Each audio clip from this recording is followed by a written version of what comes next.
Joining us now is Michael Gibbons of GRiD Systems Corporation, and back with us again, Richard Landry of MPC World. And if you don't know, MPC, of course, stands for Multimedia Personal Computing. That's right. Speaking of which, Michael, you've got an intriguing portable, GRiD portable here, which does multimedia. Just give us a little guided tour of the box, because I see a lot of unusual things on it. Okay, well, this is the GRiD Case 1550 CD, which we announced this past August.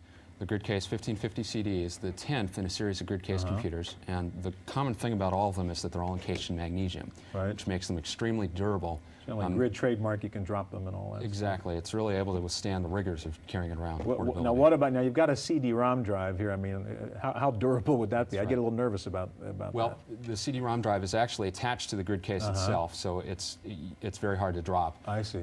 And it's also encased in metal, just like the 1550 itself. Okay. Now, I want to ask you about the pointing device. You have something called IsoPoint, which is that little rod at the bottom. If you could sort of twist that keyboard around and show me, how does that work and what's the point? Okay, well, this is meant to replace a mouse. A lot of portable users complain about having to carry a mouse around because it's just another thing to carry.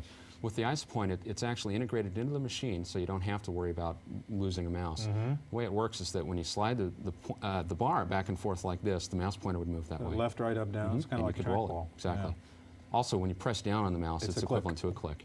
Now, what's this little card over here? Well, this is an internal modem for the 1550 that we've just announced. It's a V.32 bis modem. And what that means is that it transfers data at 14,400 baud, which is 6 times what most laptop computers can transfer data at. All right, Michael, what kinds of applications can we run on this GRiD CD machine? Okay, well, the first thing I'd like to show you is a mapping application. Now, this could be used by utility workers that are going out to locate broken phone cables and electric wires and things of that nature. The way this works is that you can actually zoom in on the map that's displayed on the screen. You'll see that as we move the IsoPoint, we can point to an area of the screen that we like more detail on and zoom in. You'll also see that in the upper left-hand corner of the screen here, we get the longitude and latitude. That's what's referred to as the geodata.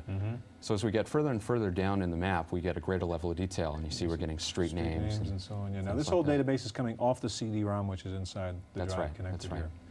All right, how else would we use this? Give me another application. Okay, well, I'd like to show you another application, which is an online database. So I'm going to change disks. Show me how you switch disks in this. Okay, we've got a door here, which is nice, so nothing can get in the CD, which is important in a portable environment. We actually do, in fact, use the caddy. And the reason for that is that if you're a utility worker and you're climbing a telephone pole or something like that, you won't gum up the disk or the drive or anything like that. Exactly. So there is a reason for the caddy in this case. So what is this application? Okay, now this is called Computer Select. It's a database that contains the full text of several different computer publications. So let me go ahead and load this up. And we can do a search on this database. Let's search in this case for IsoPoint. We were talking about that earlier. So I'll go ahead and say words and IsoPoint. And you'll see that it actually does retrieve the text pretty quickly. And boom, we've got 97 matches and 37 documents.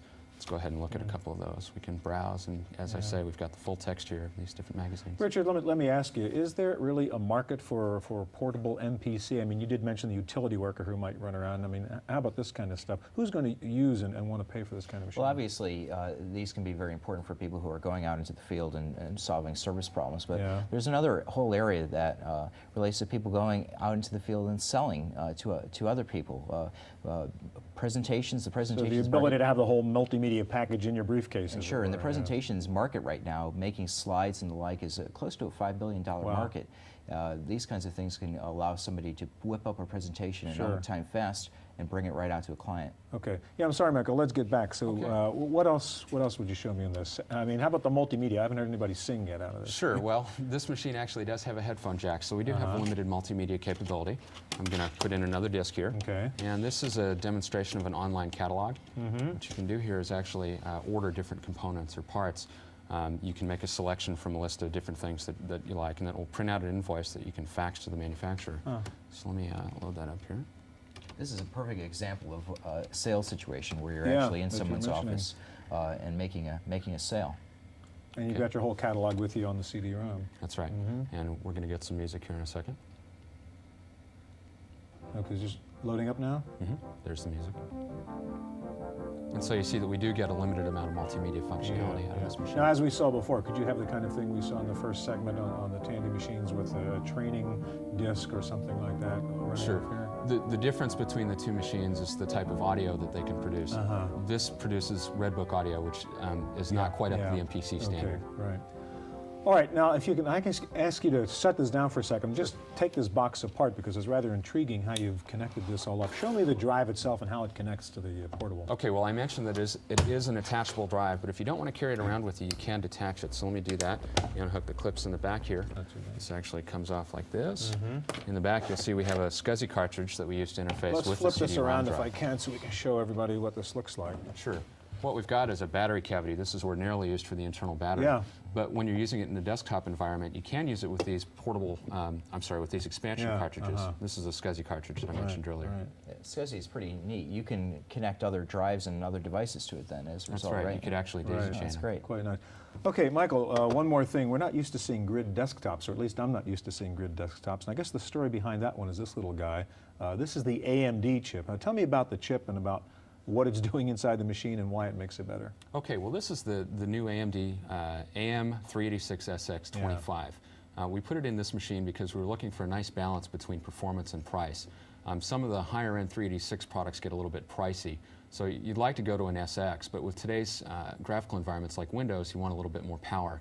So we find that the 25 megahertz SX really achieves that nice balance between price and performance. Okay, so the AMD chip is in the GRiD desktop. It's not inside your laptops right now. That's right. We have actually used the AMD in other GRiD laptops, so we do have a history with them. Okay. Now, Richard, let me ask you, let's not forget, we're talking really about Tandy here and the whole history that we started out with certainly. a long time ago. There's been quite a change. I mean, it's not the same kind of computer company. I mean, it was sort of a hacker's, hobbyist kind of thing back in the early 80s. And now, I guess they're one of the biggest competitors for the IBM in the small business market. Certainly. I think since 1987, Tandy has been just driving more and more towards having cutting-edge business products. The MPC, that whole area is an area that they pioneered, but Tandy also was the first major manufacturer to come out with a microchannel compatible product. And so they've been really on the cutting edge of business technology for quite a long time. Since '87, really, it's been that way. And what was the strategy behind the GRiD purchase? What are the benefits of that GRiD-Tandy marriage? Well, it was actually a very synergistic relationship. What Tandy really needed was a corporate sales force that GRiD was actually very good at. GRiD was at the point where they really needed a large world-class manufacturing organization and purchasing, and they got that out of the acquisition. In fact, I think it was really the opening shot in Tandy getting very, very serious about business was the acquisition of GRiD. Well, everybody else is acquiring, so why not you guys? Gentlemen, thank you very much.